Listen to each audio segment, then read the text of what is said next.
with 14. He's 100% from the free throw line, 100% from the three-point line, and at 57% from the field. Blanchfield with 7 points. And probably the only negative, although he's been okay, is Eddie Gill is yet to score. They need to get him some points on the board. Leading the way for the Cats, Lish with 5, and also Damien Martin with 5. We're underway in this second quarter as Robbins, nice and aggressive, backs it in off the glass. We've seen that the last couple of weeks. Brett Robbins a lot more aggressive offensively, going to the rim and just being able to withdraw the contact and just taking his game to another level. And Paul Werper just a little critical of the last defensive end for the Wildcats.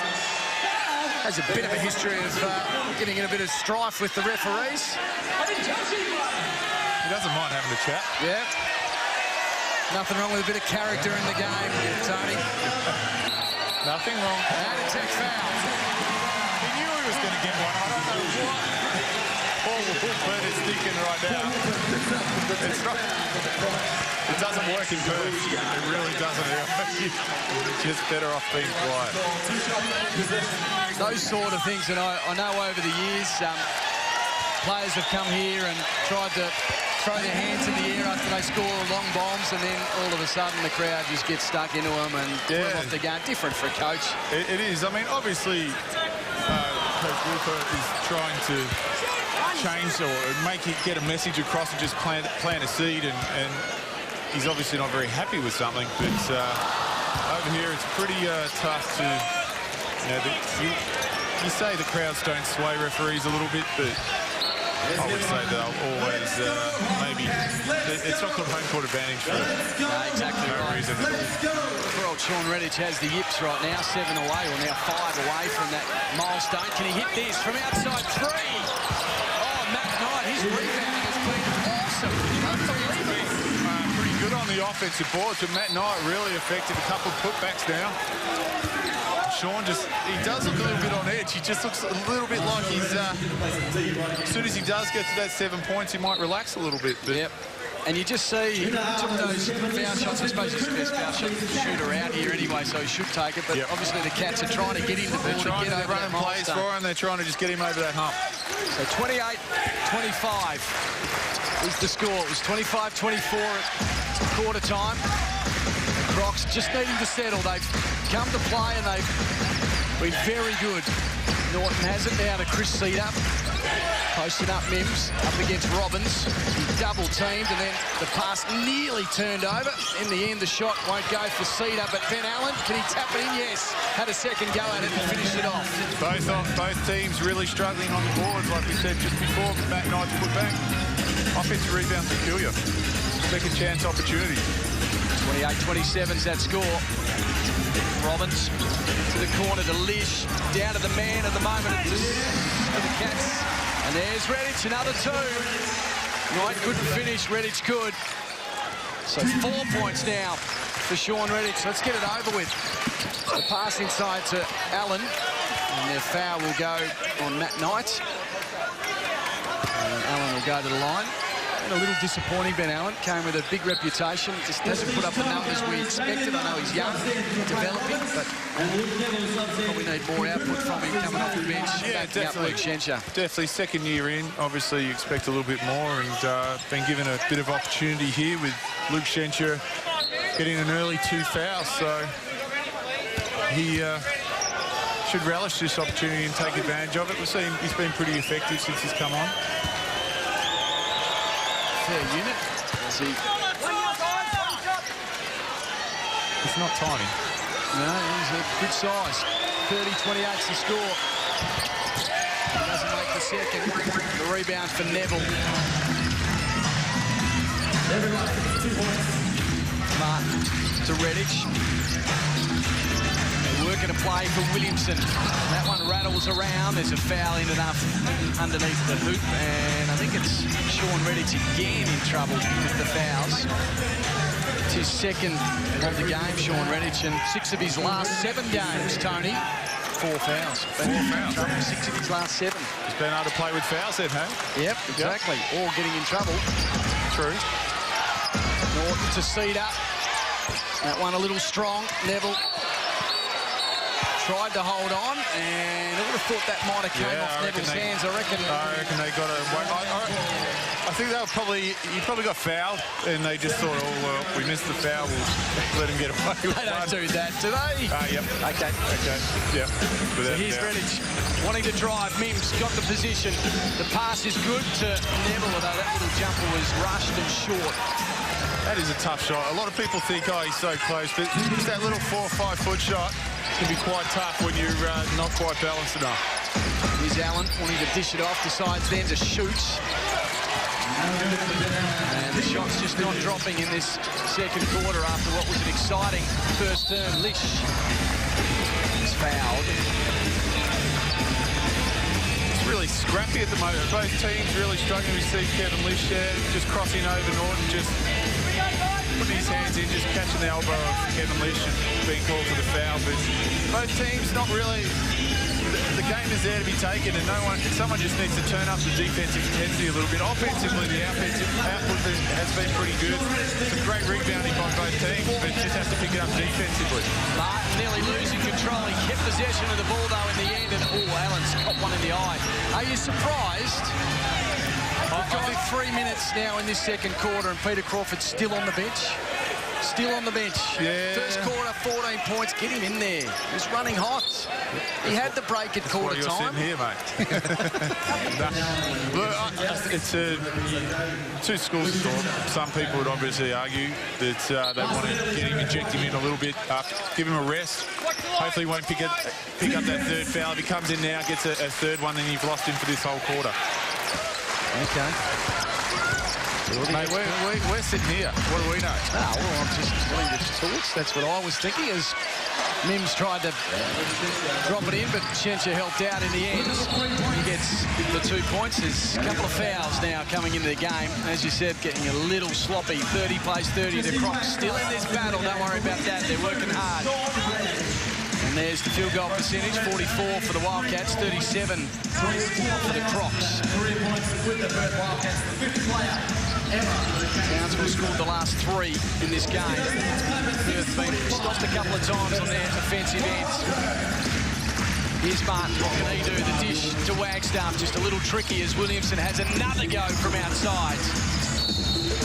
And Martin will be called for the foul. So we've had about 5 or 6 fouls in the last minute or so in this game.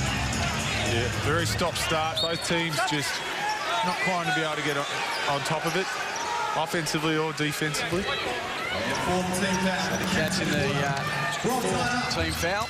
2 for the Crocodiles. 30 plays 30. Robbins into the action. Damien Martin has 2 fouls. He's been rested into the corner. Norton, can he drop that? That would have been handy as Mims jumps up and does well. Cedar, the pass was almost perfect. It was the right idea, but just a little high for Mims. I like the fact that play Townsville went inside to Shencher. Nothing's been working for them lately. They went inside, got the ball back out. Cedar had an open jump shot. The pass was there, just didn't come off. That was a better executed play there by Townsville. Here's Lish with a little fake. Has he drawn the foul? No score anyway. He has drawn the foul on Mims. Yeah, just wrapping their arm around him.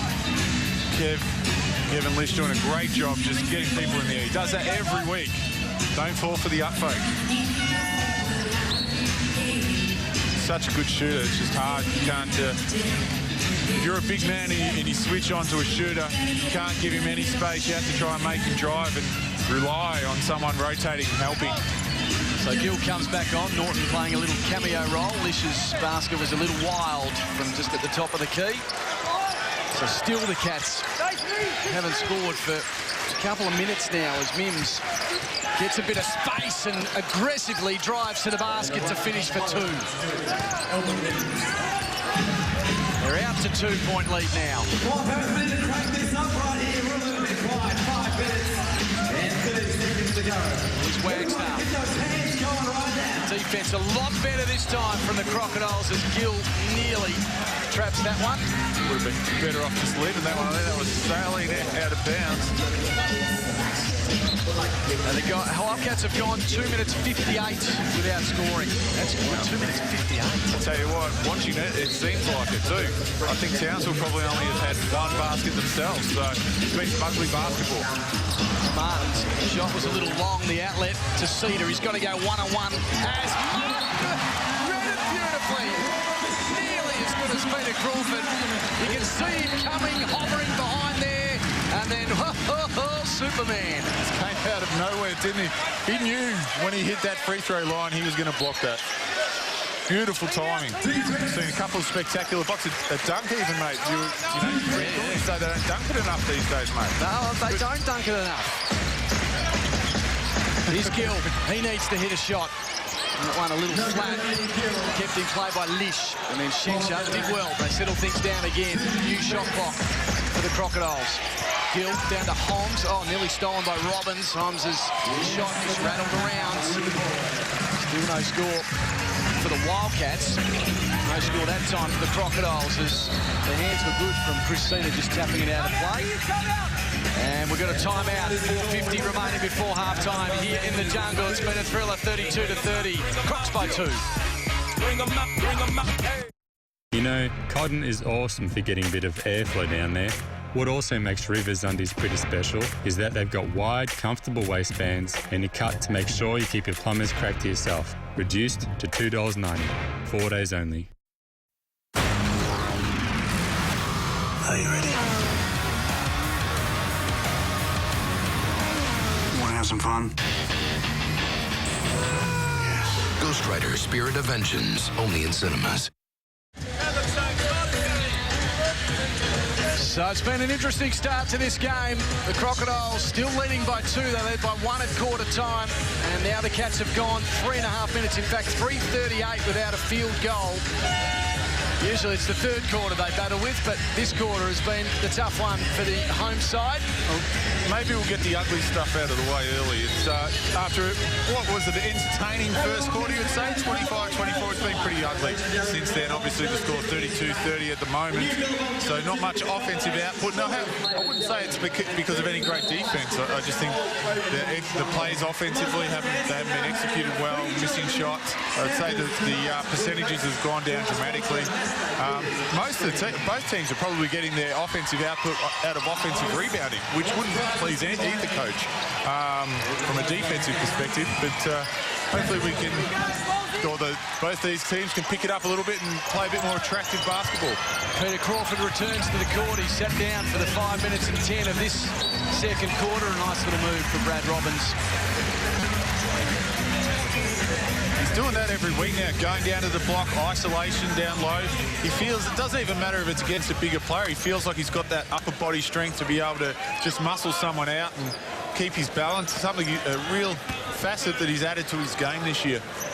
It also probably has a lot to do with they don't really respect him from outside the key and the three-point line. So if he's going to score, he's going to have to either drive to the basket or post up, which also probably releases a Wagstaff or Redditch outside the three-point arc where they can shoot. Yeah, a lot of the times when a smaller guard is posting up, you don't have as much help weak side because it's unusual. It's not something that's done all the time, and you're left in a one-on-one isolation as opposed to when a five-man's doing it. You might have some weak coming from the help side. So it's actually a great facet for him to add is another defensive breakdown. Oh, the big dribble came up through the rim. There you go. There you go. The 2 points count no matter what. Luke Neville just came up through the rim to block that. He got away with the travel anyway. Too. That's a good, well done, Tony. Tapped it out and tried to block it when it was coming down again. I'm pretty with it. You are. As Wagstaff finally scores some baskets. They missed Shensha changing his pivot foot, though, down low. He probably could have called for a travel earlier, but yeah, definitely came up through the middle. Gill loses control of it. The Wildcats scoring their first field goal. Took 4 minutes 10. Just that little dry patch as Wagstaff has it. Out to Lish. 33-34. As Wagstaff has another go from outside the arc. So effective when either Lish or Damien Martin, Brad Robbins drive, he just feels it behind and they know where he's coming from. And he just gets in a rhythm and he's just been so effective at that the last few months. Just really added that to his game. 8 points for Jesse Wagstaff, true from 2 from the three-point line. Here go the Cats again. Lish trying to take on two. He got smacked in the head. The foul will go on Blanchfield, I think it is. No, it isn't Blanchfield. It was called on Blanchfield, but he was last into the contest. Yeah, just follow through. Just follow through a little bit. I think it's unfortunate when you're just coming into the play like Blanchfield was there. And Kevin just got a little bit of contact, and he just stopped where Blanchfield didn't think he was going to get. Just a little bit of minimal contact, but enough for a foul. Jeepers, I thought the foul was on the other bloke, smacking him in the head. Blanchfield was just running down. It's just part of the game now, like he smacks that to someone in the head. Because you're a young kid. Just doing your best. 37-34. You get all the good stories at Network 10, don't you, mate? Oh, yeah. He's Blanchfield fills up all the crappy ones. That's right, yeah. True. Here's Gill. 15 on the shot clock. Wants to take on Wagstaff. Just didn't know what to do, Eddie Gill. Just ineffective offense from the Townsville Crocs. They give it to Gill on one-pass offense and just load up that help line, the split line, and he's got nowhere to go. So Eddie Gill yet to score in this game. Got 2:56 remaining before half-time. Lish drives into the key, gets stuck. Now it's with Wagstaff. The pass across to Martin. He wants to go around his opponent. There's one for you, Lockie. That's what I want to see, Tony Ronaldson. More of that from a little guard. Going upstairs. PC might have something special. The fadeaway. Oh, dearie me. This is basketball at its best. I think maybe it was just Peter Crawford was off the floor that the basketball became unattractive. Oh, that was a great fadeaway. He is killing it, Peter Crawford. 16 points to his name. Look at Here's this, the dunk. Oh. Luke Shencher's going to look at that. That's going to be played in the video analysis, I would say, over and over again. He might be mocked about that. He pulled out of it. He should have just absolutely pummeled him. We had Nick Nui here a couple of weeks ago jump over the courtside announcer, Aaron Ford, and dunk it in. Several of the Wildcats think that Damien Martin is just as athletic. Oh, without a doubt. Without a doubt. Damien Martin's probably 5 inches shorter than Nick Nui as well. And, I mean, we see it. Athleticism comes in different styles and different ways, but he's as good an athlete as you see. Here's Crawford again. The pass to Gill. To Blanchfield, now to Gill. He doesn't want to shoot Gill now, does he? As Holmes was rushed from that one. There'll be a foul, though. And Jesse Wagstaff smiles away. They got me. The Crocs, unselfish, but just probably one or two too many passes offensively there. They probably had Peter Crawford sit down on the three-point line that he should have gone to. That's Gill, that is, and interesting. A little bit of a push-off from Wagstaff just to get it.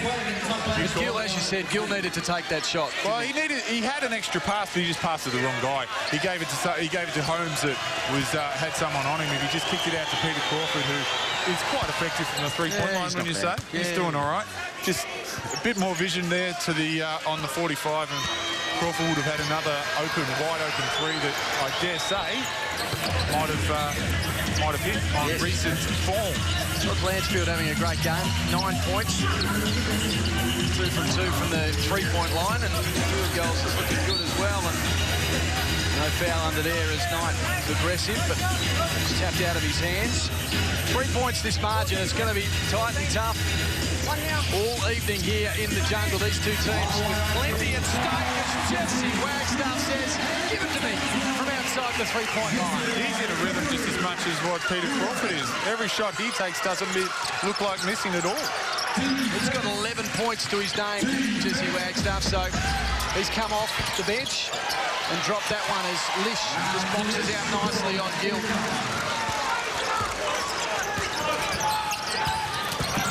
Lish to pass inside to Knight. His basket doesn't go as Martin keeps it in play. Has he kept it in play? No, there's going to be a foul. Martin, very aggressive. And there's a foul on Eddie Gill, who just extended the arm a little bit. I think he was a little bit unlucky to be called for the foul. I can see how the referee might have fallen for it. Eddie Gill, no points, Tony. None from 4 from the field, none from 2 from the three-point line. 3 rebounds and 3 fouls. Yeah, it hasn't been the best output from Eddie Gill this first half, but you see Damien Martin banked one in the free throw line. But it's often this last few minutes in the first half the team struggle over here. They stay with the Wildcats up until this point, and then the Wildcats just bring it out to that 8-10 point lead and just puts them behind the 8 ball in that third quarter. So big minute here for the Crocs. Well, it's 7 now. They need to hit it. This man will hit it. No, he won't. His first miss for Peter Crawford from the three-point line. He had 3 from 3 going into that one as Wagster goes again. Oh, Martin flying through, couldn't finish it with an alley. Someone needs to get a body on him. He's just going in there, almost playing Cedar with a nice little hesitation there. Just fooling Cameron Toby, but no one is getting a body on Damien Martin. He's getting a free run in to get an offensive rebound. It's just AFL style. He's doing a little bit of knick-knack. He is, yeah. I think he's Perth's leading rebounder, is that right? Yes, or he's close to it anyway. Yeah. And you need... Oh, Cam Toby is the leading one, but Martin's right behind him. I do believe. Yeah, most rebounds for Cam Toby, 5.5, but Damien Martin, Substitution. actually, after last week, he jumped into #1 position. He now averages 6. That's why I love him. Tony. I love him. I do 45 love him. seconds remaining. It's a 5-point ball game. The Cats lead it here in the jungle, but it's been a tough fight for them. The Crocs have been terrific. Everybody after that. Toby to Martin. 8 points for Wagstaff in this quarter after Peter Crawford had 14. A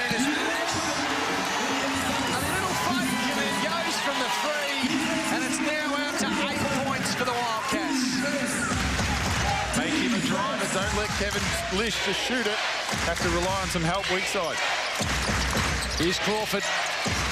Had the double team, passed it along the baseline. Great shot, Todd Blanchfield. 2 seconds remaining. Lish driving to the hoop with the floater. Will it finish? No, it rolls around and he's not happy. So what a thrilling start to this game. The Crocs have beat Gallant. They're 43. They trail the Wildcats 48.